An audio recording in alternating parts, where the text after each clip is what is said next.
Episode 4 का शुरुआत होता है जहां असली राजा को देखकर सेक्रेटरी बहुत दुखी होती है।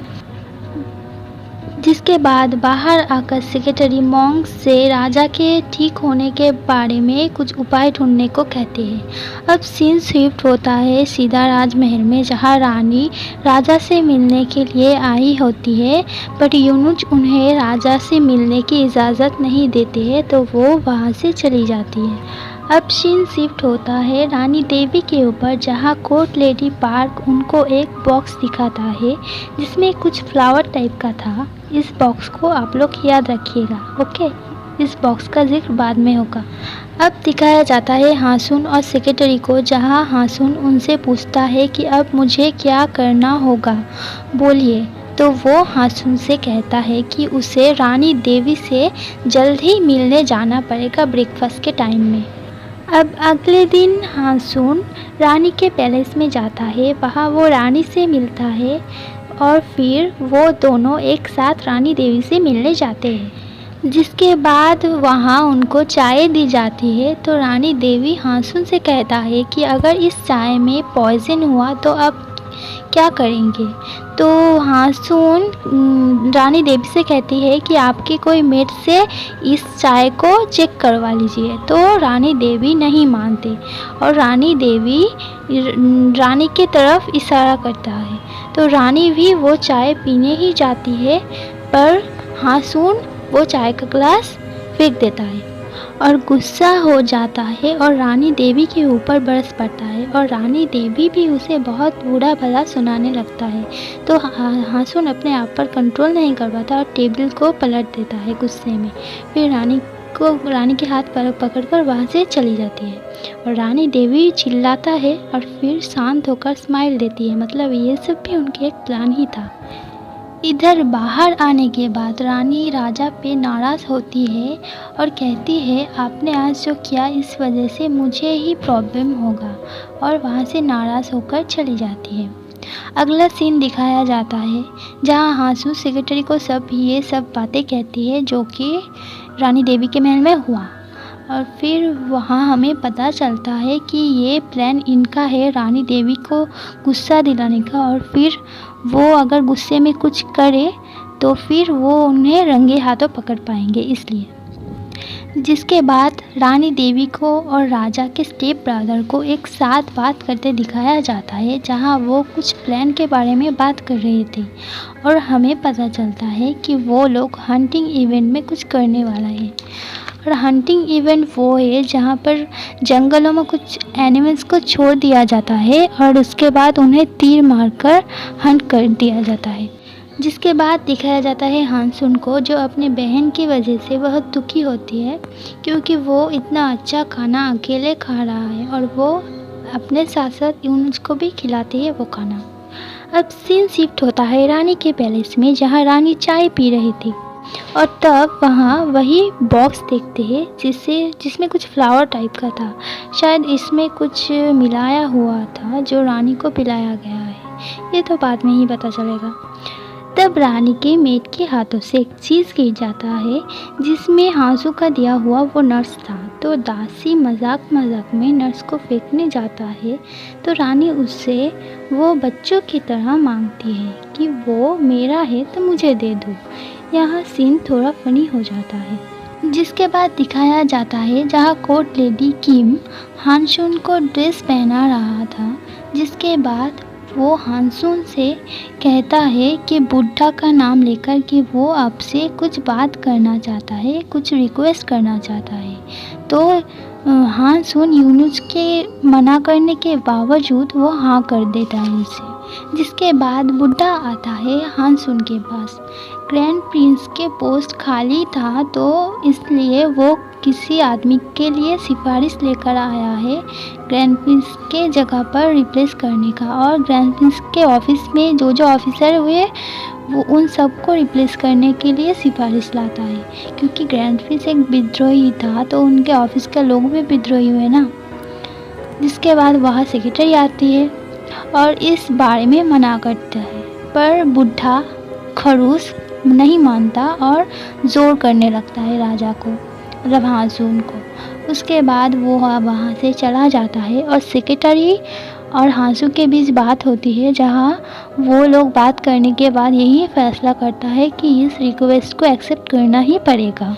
जिसके बाद सीन शिफ्ट होता है अगले दिन कोर्ट में, जहाँ बुड्ढा अपने सिफारिश किए गए लोगों को ही वो पोस्ट दिलवाता है। जिसके बाद बाहर वो नए ऑफिसर्स और वो बुड्ढा एक साथ हानसून के सामने मतलब राजा के सामने ग्रेट करते हैं और जाते टाइम बुड्ढा एक अजीब सा स्माइल देते हुए जाता है। जिसके बाद वहाँ राजा का स्टेप ब्रदर हानसून के पास आता है और हंटिंग इवेंट के लिए परमिशन मांगता है और सेक्रेटरी उसे टालने की कोशिश करता है, पर हानसून उसे हाँ कर देता है और बहुत खुश होने लगता है। उसके बाद सेक्रेटरी और यूनुस बात कर रहे थे कि असली राजा तो आर्चरी में बहुत अच्छे थे, पर हानसून ये सब कैसे कर पाएगा। ये सब सोचकर वो लोग बहुत परेशान थे और पीछे से हानसून करवट ले रहा था, तो वो लोग गुस्से में उसकी तरफ देखता है तो वो भी डर जाता है और चुप कर जाता है। जिसके बाद सीधा सीन शिफ्ट होता है अगले दिन आर्चरी प्रैक्टिस में, जहां हानसून एकदम परफेक्ट शूट करता है, जिसे देखकर हमारे साथ साथ सेक्रेटरी और यूनुस भी हैरान और हक्के बक्के रह जाते हैं। जिसके बाद वहां से जाते टाइम यूनुस हानसून से पूछता है कि आपने इतना अच्छा शूट कहाँ से सीखा। तब हानसून फ्लैशबैक में चला जाता है, जहाँ वो पहले शूट गेम खेलता था और वो बहुत अच्छा शूट करना वहाँ से ही सीखा। हानसून अब सीन प्रेजेंट में आता है, जहाँ हानसून यूनुस से कहता है कि ये टैलेंट मुझ में नेचुरली है और वहाँ से चला जाता है। ये सीन थोड़ा फनी होता है। यूनुस और हानसून जब जा रहे थे तो यूनुस बहुत मना करता है हानसून को हंटिंग इवेंट में जाने को, क्योंकि वहाँ उसके जान को खतरा हो सकता है। तो हानसून बहुत खुश हो जाता है और यूनुस को थैंक्स कहते हैं उसका इतना फिक्र करने के लिए। जिसके बाद सीन शिफ्ट होता है हंटिंग ग्राउंड में, जहां हानसून और सेक्रेटरी जाते हैं। उसके बाद वहां राजा का स्टेप ब्रदर बुड्ढा और बुड्ढे का बेटा आता है, जिसे देखकर हानसून थोड़ा गुस्सा होता है, पर वो किसी तरह अपने आप के गुस्से पर कंट्रोल कर लेता है। जिसके बाद बुड्ढा अपने बेटे का इंट्रोड्यूस करता है हानसून के सामने और कहता है कि वो राजा यानी हानसून को हंटिंग करने में मदद करेगा। जिसके बाद राजा का स्टेप ब्रदर हानसून के सामने हंटिंग डॉग्स लाता है और वो डॉग्स असली राजा के पालतू था। उनके सामने झुकता था, सिर्फ और सिर्फ उनके सामने। तो कुत्ते तो अपने स्मेल पावर से ही सबको पहचानते हैं ना, तो हानसून को वो कैसे पहचानेंगे। तो उसके सामने वो लोग बहुत एग्रेसिव हो जाते हैं, बहुत भौंकने लगते हैं। तो फिर हानसून बहुत डर डर के उन कुत्तों के सामने जाता है और उन कुत्तों के पास आते ही वो कुत्ता चुप हो जाता है। तो इसे देखकर सेक्रेटरी तो हक्का बक्का रह जाता है और सोचता है लाइक ये लड़का ये सब कर कैसे लेता है। जिसके बाद हंटिंग इवेंट में जाते टाइम सेक्रेटरी हानसून से पूछता है तुमने हंटिंग डॉग्स को कैसे काबू किया। तो हानसून दिखाता है उसके पास टाइगर लेदर था, जिसलिए वो डॉग्स टाइगर के स्मेल पाते ही वो लोग शांत हो गए थे। उसके बाद वो लोग पहुंच जाते हैं जंगल में हंटिंग के लिए और हानसून बुड्ढे के बेटे को अपने साथ ले जाता है। तो सेक्रेटरी थोड़ा परेशान हो जाते हैं कि कहीं हानसून गुस्से में बुड्ढे के बेटे को कुछ कर ना दे। जिसके बाद शुरू हो जाता है हंटिंग इवेंट, जहां हानसून बुड्ढे के बेटे के पीछे और हानसून के पीछे सेक्रेटरी दौड़ रहे थे और दूसरी तरफ ऑफिसर पर राजा के स्टेप ब्रदर हमला कर देता है। उसके बाद हांसू को दिखाया जाता है जो बुड्ढे के बेटे के पीछे भागकर जाता है और उसे चुपके से तीर मार देता है। जिसके बाद राजा के स्टेप ब्रदर हानसून को तीर मार देता है, पर वो वहाँ से हट जाता है तो तीर पैर में जाकर अटक जाता है। और इधर सेक्रेटरी बुड्ढे के बेटे के पास आता है, जिसके दो पैरों के बीच में तीर लगा होता है और यहाँ कुछ फनी सा सीन हो जाता है। इसके बाद सेक्रेटरी हानसून को दूर कहीं ले जाकर उसे धमकाने लगता है और बहुत डाँटने लगता है इस सब हरकतों के लिए। तभी वहाँ पर ऑफ़िसर आ जाता है और वो लोग वहाँ से चले जाते हैं। जिसके बाद दिखाया जाता है रानी मिलने आया है राजा से, मतलब हाँसू से, और तभी वो हंटिंग डॉग्स छूटकर दौड़ के रानी की तरफ आता है, पर हाँसू रानी के सामने आ जाता है और उसे वो हंटिंग डॉग बाइट कर देता है, जिससे रानी बहुत परेशान हो जाती है हाँसून के लिए। और हाँसून कहता है कि मैं ठीक हूँ, और ऑफिसर तो गुस्से में उस कुत्ते को मार ही डालने जाते हैं, पर हाँसू उसे रोक लेता है और रानी के साथ वहाँ से चला जाता है। अब सीन शिफ्ट होता है महल में, जहाँ राज वैद्य हाँसून को जांच कर रहे थे, और उसके बाद वो हाँसून को कहता है कि वे उसका चोट उतना गहरा नहीं है, तो वो जल्दी ठीक हो जाएगा। उसके बाद राज वैद्य वहाँ से चला जाता है, और उसके बाद कोर्ट लेडी किम राजा का यानी हाँसून का सेवा कर रहे थे, और तभी वहाँ रानी और राजा का कनक्यूबाइन आता है। कनक्यूबाइन आते ही राजा के साइड कोर्ट लेडी किम को हटाकर खुद बैठ जाती है और हाँसून का फिक्र करने लगता है। एंड ये सभी एक्टिंग ही होता है, क्योंकि वो तो बुड्ढे के साथ मिला हुआ था। तो हाँसून कहता है मैं ठीक हूँ, तुम अभी जा सकते हो।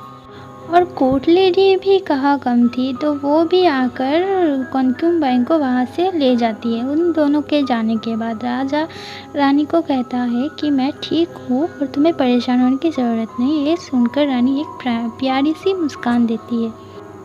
जिसके बाद बुढ़े को दिखाया जाता है, जहाँ वो और कोर्ट लेडी किम कुछ ड्रग्स की बात कर रहे थे। शायद वो लोग असली राजा को कोई ड्रग्स देते थे, इसलिए वो इतने क्रूर हो गए थे। तो क्योंकि ये हाँसून है, तो ये तो शायद ड्रग्स नहीं लेते हैं, तो इस पर भी उसका इफ़ेक्ट नहीं होता। तो इसलिए बुढ़ा कोटलेरी को धमकाता है कि तुम अगर अपना पोजीशन बचाना चाहते हो तो उस राजा को वो ड्रग देना चालू कर दो। और जिसके बाद हाँसून को दिखाया जाता है, जो रानी के बारे में सोच रहा था। शायद हाँसून रानी को पसंद करने लगा है। और दूसरी तरफ रानी को दिखाया जाता है, वो वही नर्स लेकर, मतलब राजा यानी हाँसून ही था वो, तो हाँसून के बारे में सोचता है। शायद रानी के दिल में भी हाँसून का थोड़ा थोड़ा जगह होने लगा है। अब दिखाया जाता है रानी को, जो उसी नदी के पास होता है जिस नदी में पत्थर फेंकने से विष पूरा होता है। तो रानी भी उस जगह पर पत्थर फेंकने की कोशिश करती है, पर वहाँ नहीं गिरता। उसके बाद वहाँ हाँसून आता है और एक पत्थर उठाकर वहाँ फेंकता है, पर रानी विश नहीं मांग पाती। तो हाँसून फिर से रानी के लिए एक बार पत्थर फेंकता है और वहाँ बहुत सारे जुगनू आ जाते हैं और बहुत ही ब्यूटीफुल सा एक सीन क्रिएट हो जाता है। और ये सीन बहुत ही खूबसूरत होता है, जिसे देखकर रानी और राजा भी हैरान हो जाते हैं। और फिर रानी अपना विश मांगती है, तो राजा यानी हाँसून पूछता है कि आपने क्या विश मांगा। फिर कहता है शायद पर्सनल कुछ होगा। तो उसके बाद हाँसून भी अपना विश मांगने लगता है। जिसके बाद रानी पूछती है कि तुम्हारा विश क्या था। तो हाँसून कहता है कि मैं एक बार आपको दिल खोलकर हंसते हुए देखना चाहती हूँ, यही मेरा विश था। जिसे सुनकर रानी हैरान। और इसी ब्यूटीफुल मोमेंट के साथ ये एपिसोड हो जाता है ख़त्म।